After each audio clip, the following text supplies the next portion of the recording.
오늘의 문학 산책 주띵커와 함께합니다.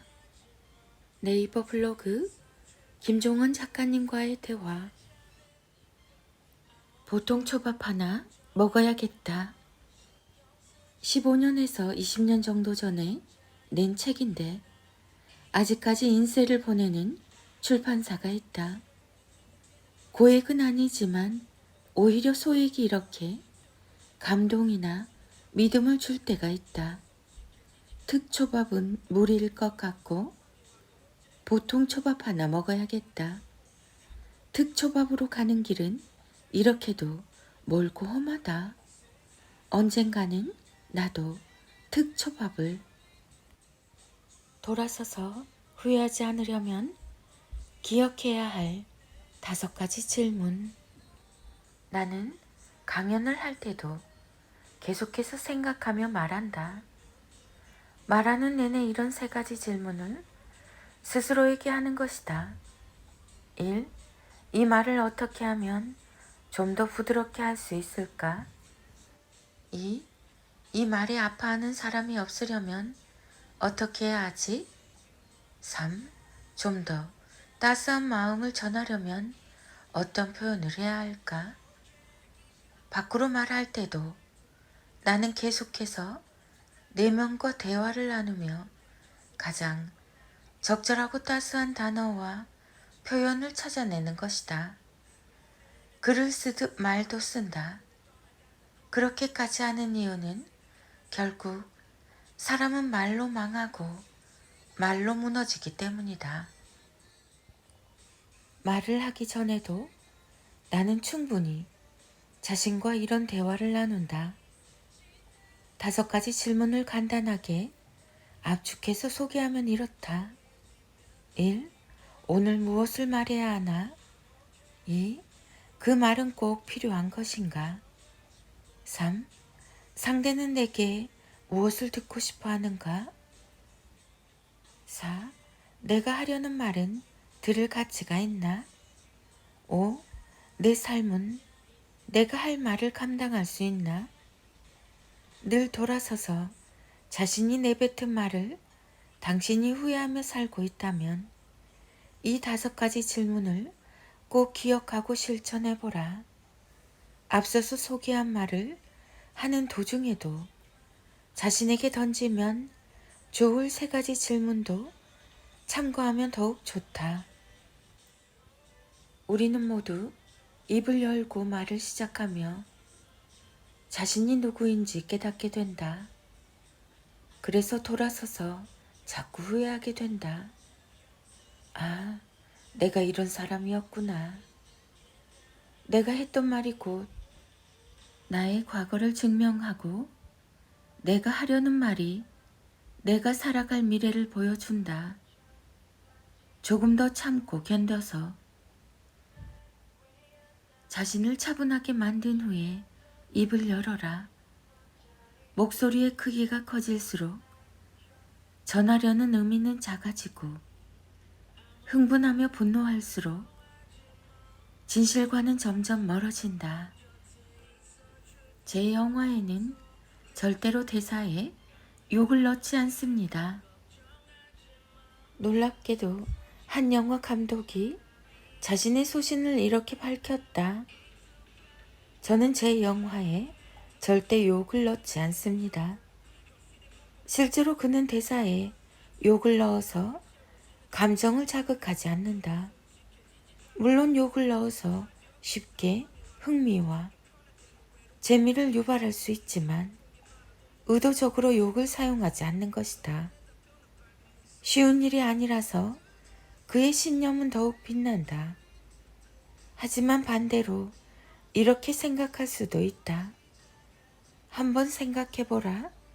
욕을 해야만 위에 적은 흥미와 재미를 쟁취할 수 있다면 과연 나는 올바른 길을 걷고 있다고 볼 수 있을까? 욕으로 얻은 것은 더 큰 욕이 되어 나를 찾아올 것이고 평생 독이 되어 살 수 없게 괴롭힐 것이다.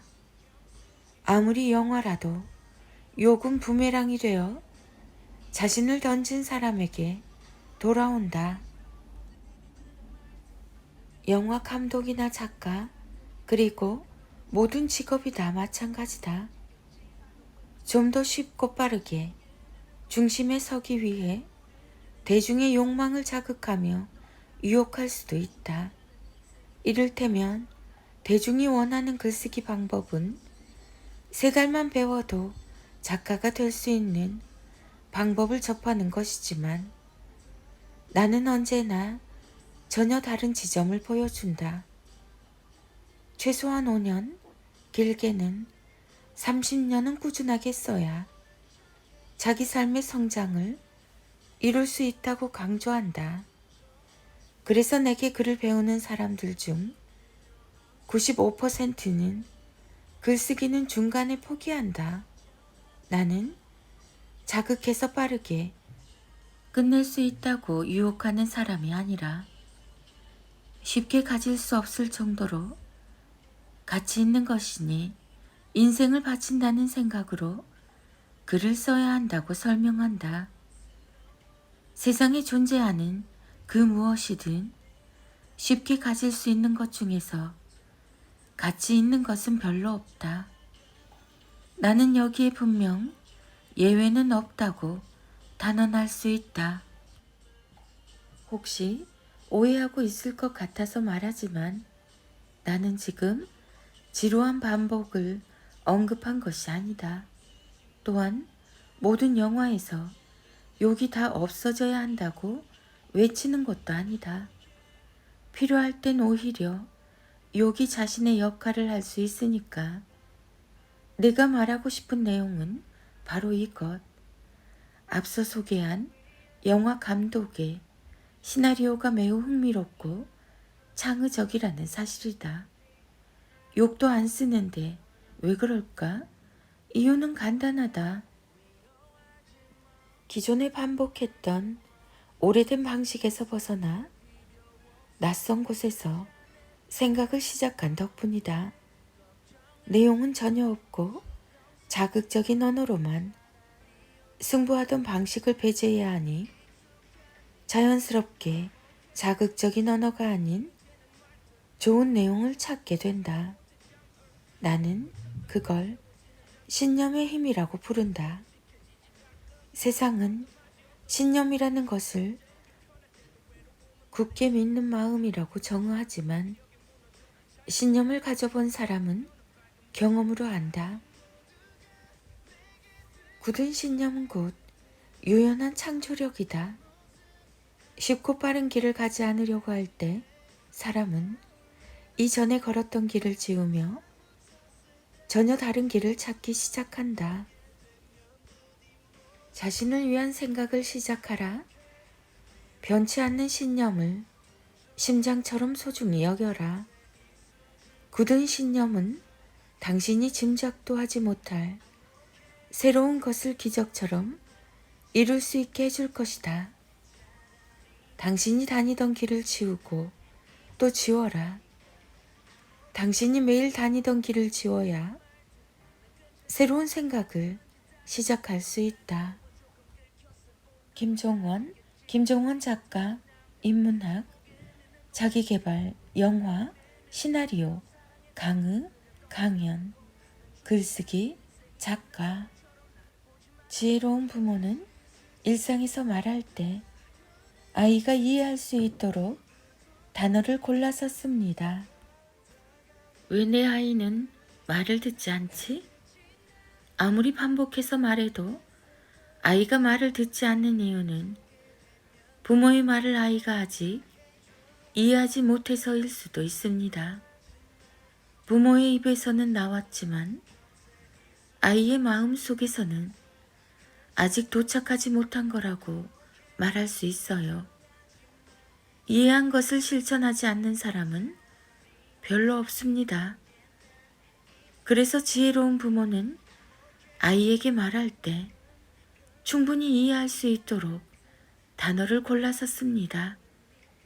14가지 사례를 소개하니 낭독과 필사로 마음에 담고 적절히 활용해 주세요. 1. 식당에서 뛰지 말라고 몇 번을 말해? 네가 뛰지 않고 얌전히 있으면 우리가 좀 더 즐겁게 식사할 수 있어. 2. 그림 함부로 만지면 안 돼.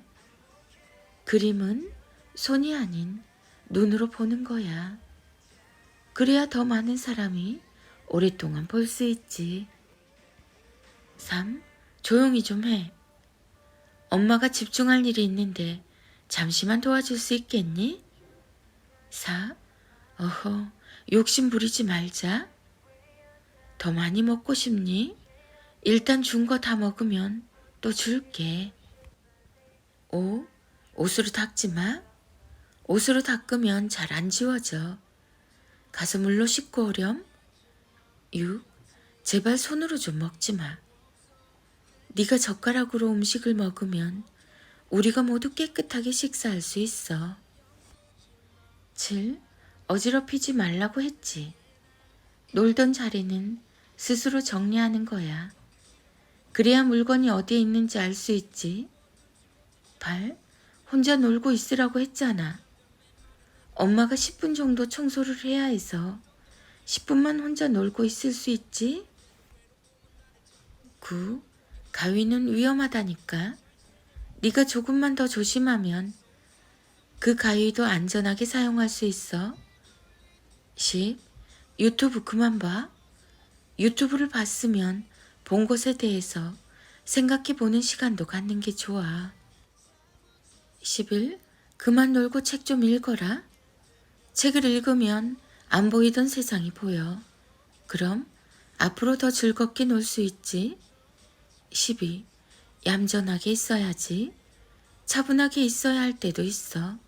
그럼 조용히 대화를 나눌 수 있지. 13. 차 조심하라고 했지. 조금만 더 조심하면 혼자서도 안전하게 걸어갈 수 있어. 14. 밥 남기지 마. 자꾸 조금씩 남기는 것도 습관이 돼. 우리 좋은 습관을 만들어 보자. 아이를 다 키운 선배 부모들은 시간이 다 지난 후에 비로소 깨닫습니다. 그 시절 내가 아이에게 했던 모든 것들은 결국 부족한 나를 채우기 위한 것이었구나. 아이를 가르친 게 아니라 내가 나를 가르친 거였어.